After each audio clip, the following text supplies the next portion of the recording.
Hello guys, so it's Justin Hopper from Vida Liverpool here with the fabulous actress and chat show host and Channel 4 star, MJ Carter. Hello! We are here at Inner Guru Amazing Wellbeing Centre and CIC in Kirkdale, North Liverpool. Yes. To deliver you guys a series of incredible quick-fire videos to inspire and create magic in your minds.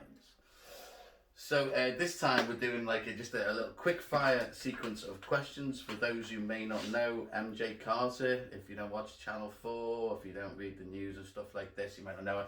But the way things are going, you won't be able to avoid this soon. So you're going to be all over Hollywood and everywhere. Yay! So I just want to, for those who don't know, maybe even those who do know, just to find out a little bit more about MJ Carter. So first of all, tell us a little bit about your background and your childhood and how you got into acting and how that acting, the character came out of you basically. Oh great, yeah. So I've always my first vision of music and theatre and being on the TV. It was in probably when I was 5 years old, and there was a girl on the telly, never heard of her since, and she was doing a Christmas album. And she just come on the telly, and I was like, Mum, I am going to do that one day, aren't I? I'm going to do that. And she went, yeah, you are. And then from then, I've just been so fascinated and fixated with production and stuff like that. And then I was on holiday one time, I was 12 years old, and it was like a performance hotel. It was really flamboyant, and every hour there was an act or something going on, a performance type of thing. And that night the hotel was putting on a lip sync's massive at the moment, I know, but 2006 it was off the chain, and the hotel was putting on a lip sync version of Grease. So I wanted to be involved, of course, and the guy who was putting it on, the hotel entertainer, he was like, oh, you're too young, you might have to be one of the angels. I thought, I don't want to be an angel, I want to be a pink lady, I want to be up front and centre. So I'm like, oh no, it's alright, I'll go and play in the pool, it's fine. And then he comes, yeah, of course, from day one.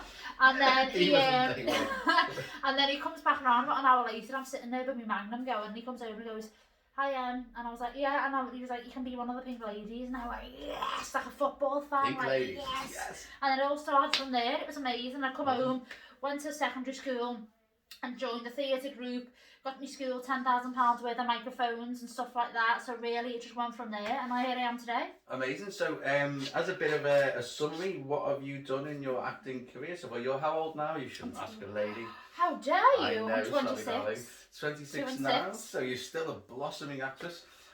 So what have you done in your... So I've done a lot of magazine work, a lot of podcasting, a lot of short films, a lot of theatre as well. A lot of theatre, performed all around the country with theatre groups and things like that, travelling theatre, ensemble, host some work, a lot of stuff like that. I love an audience, I love integrating with people and talking to people and integrating with the public. It's fabulous. Amazing. And obviously that culminated in the big Channel 4 documentary. Lose Weight Like Me. So, leads on to the next question. So obviously, growing up, you had a major issue with weight, and you were a 17-stone sugar addict, but now you've just wow, where's it gone? So tell us about that journey as being a sugar addict to just shed it all away. That's crazy. Even now I think, oh my god, I can't believe I was in that mindset, but it's so easy to just get into it. It's hard to get out of. But yeah, as Justin said, I was a sugar addict since I was 5 years of age. I've always just adored, truly adored sugary drinks, beverages. Even today I'm drinking water at the minute. But I've always loved just drinks, sugary drinks. My earliest memory actually snuck out my back window. I was living with my dad at the time, to go to the corner shop and get 4 sugary drinks, bottles of sugary drinks. If you read the Daily Mail, you know what sugary drinks they were. But so that was my earliest memory. I've always loved sugary drinks, and I even know a lot of children and people growing up, it's biscuits and chocolate and crisps and stuff like that and jellies, but mine was sugary drinks. She loves a beverage. But even today, I still love me drink, and I still go out, I still socialise, but I make healthier options now with my drinks, and I'm so aware of that.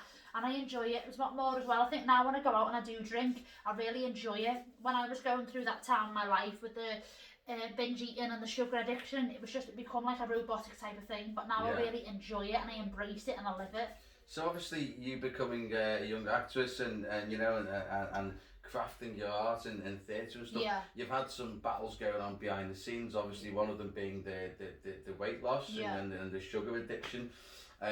Another one's dyspraxia, isn't it? You've got not a lot of people know dyspraxia is a coordination. It's like a psychological coordination thing, right? Yeah, neurodiversity it's called now. Neurodiversity. Okay, neurodiversity. I think it's a bit of a mouthful. But so tell us a little bit then about your journey with that and how that affects you. You know, because that's like a hidden, invisible.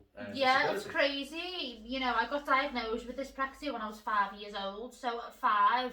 My mum I remember being in the doctors, and the doctor gave me and myself and my mum the diagnosis and said Emily's dyspraxic.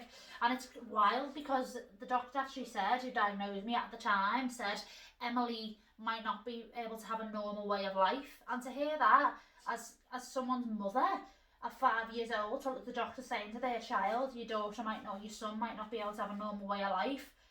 I can't even imagine to hear that. Yeah. And for my mum to hear that, and she at the time she never heard of this practice. It was so alien. It was so like, what is this?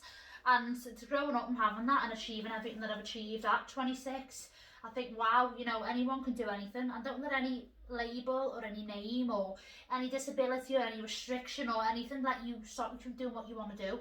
And I think being an actress and being a performer, dyspraxia for me, it affects my coordination. The term of it affects mine and gross motor skills, so it's everyday skills and everyday tasks can seem like the most difficult thing, and it can restrict you sometimes.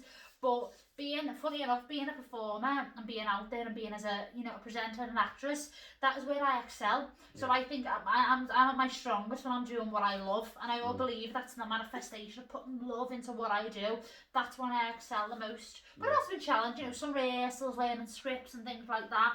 But it's just about not giving up, and that's my ethos on life. Keep going, keep going, and keep going again. Amazing.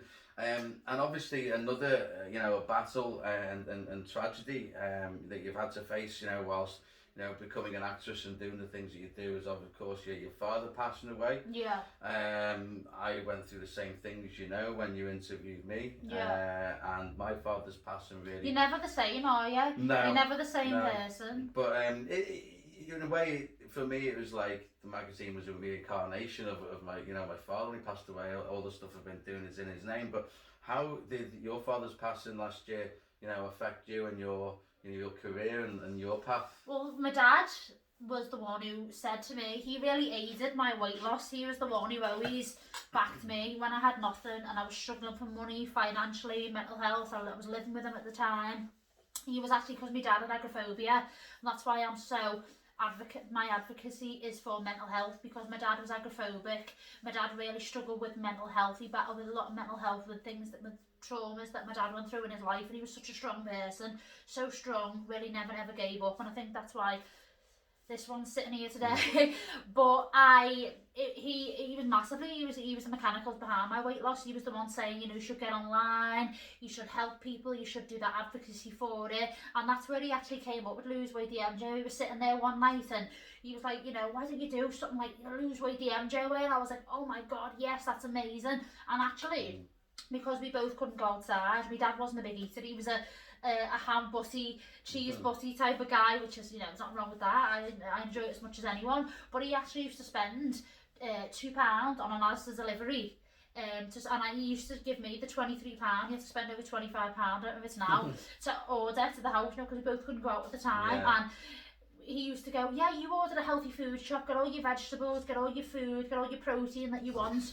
And just get me a loaf of bread and some ciggy bits. And so he would do that for me. So he was the mechanicals, and I'm here today because of my dad, Stephen William. So he was the backbone of my weight loss, so I'm so grateful of that. Amazing. And it's a beautiful thing, because we're both doing great things in the world, in the names, in the names of our fathers, which is fantastic. Absolutely. So they're not gone. They're living through us in the things we're doing. And I believe that. I feel it every day. Every day I wake up, I have a photo of my dad at the side of my bed, and I give it. I always look, and I light my candle when I'm at home and things like that. And you have to keep that. You have to keep the spirit burning on and keep them going, because they're always with us. Yeah. Definitely, I truly believe that. 100%.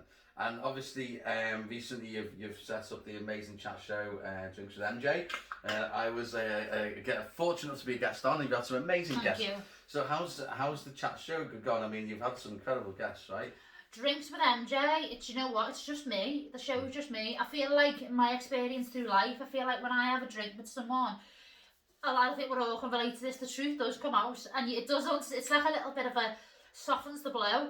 And one day, me and my partner Andy, I was going through a really hard time. I was really in a down and out time in my life, and I remember crying and things like that. And then Andy said, this is where you excel, being a presenter, talking to people. And he, he came up one night with the show of Drinks with MJ, and he was the founder of it. And Amazing. it's just been excel. Conversation is the most important thing to me. Yeah. I love the art of conversation, if you wouldn't have guessed. and having a drink is just, it's all part of the fun for me, it's all part of me. So Drinks with MJ is on YouTube and on Facebook, and I'm in collaboration with Mr. JH of Vida Liverpool magazine, which is fabulous. Positive media, that's what we're all in it together, the likes of myself, MJ Carter, Lewis Powell, who's got where we are today, Inner Guru. Good network of people, army of people coming together to put out positive content to try and make the world a better place. That's what it's about. One thing I want to ask you is, obviously, kicking on from the stuff you've done with Channel 4 and everything, what are your plans for the future? What do you want to do as a person, as an MJ Carter brand, as an actress? What are the plans? That's a great question. Carry on what I'm doing, build Drinks with MJ, build the presenting. I want people to know that the real me, not just behind the headlines, things like that. And same with positive media, and inspire people. I want children, young people, young adults to know that anything is possible. A name, a restriction does not define you. I wouldn't be here today if I believed that, believe me. And if I listen to a lot of negativity, I'm putting out there positive media and enjoying life. I think what we're going through at the minute and what we're coming out of, it's so important, isn't it? More than ever, to just enjoy life and go for what you want. Life is so short. Go for what you want and enjoy it as well, and don't feed into the negativity. That's the one. And stay tuned, because we've got loads of these interesting and thought-provoking videos definitely coming. And there might be some potentially some events in the future between the Vida Liverpool and Drinks with MJ. Don't tell everyone, okay? Keep them on the DL. Yeah. Keep them on the down though, But there's going to be some boss things coming from us in the future. Amazing collaboration. Looking forward to creating positive content for you guys, but also got some exciting plans coming up. So speak to you guys soon.